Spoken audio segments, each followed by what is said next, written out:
Starting today, there are more restrictions on when you can water your lawn in Austin.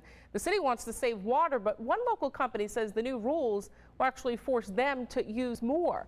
Fox 7's city reporter Crystal Cotty is in Northwest Austin with the story. Crystal?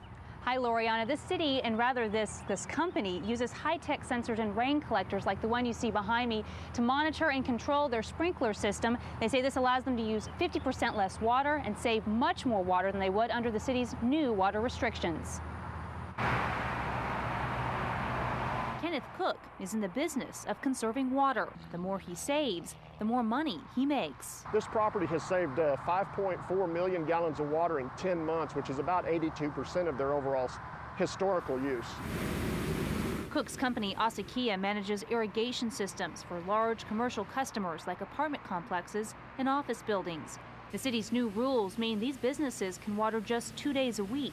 Right now, they water every day if it hasn't rained. Our clients have been able to reduce their water by as much as 60% over the last 5 years by being able to precisely apply the water over a broader period of time to where the soils can absorb it and the plants can utilize the water. Cook says technology makes it all possible. Acequia keeps track of 17 different factors like rainfall. At 1/100th of an inch, it suspends all the irrigation on the site. And leak detection. If one of these heads was off out here, they'd know about it in a few minutes.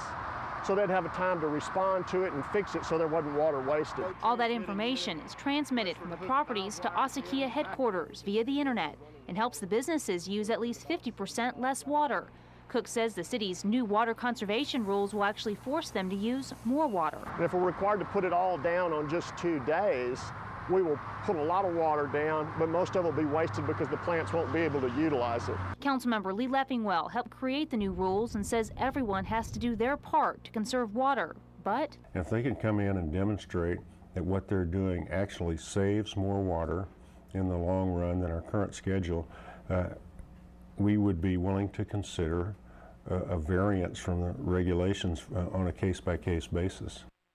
And back live, residential customers won't have to worry about this 2-day-a-week watering schedule until May 1st. As far as the rest of the city goes, there are additional restrictions that apply year-round. To get a full list of those, you can go to our website, myfoxaustin.com. Back to you. Well, Crystal, with so much rainfall we had this year, it's surprising that we're talking about water restrictions. Well, the city says that they have to plan for the future and they have to look at their water resources long term. So even though we had more rainfall than we usually do this year, that doesn't mean we won't have a drought next year. So in order to plan for the future, they have to have some kind of baseline. They say these restrictions allow them to do that. Very good point. All right, well taken. Thank you, Crystal. Well, no amount of water could have stopped this from happening. A volcanic eruption.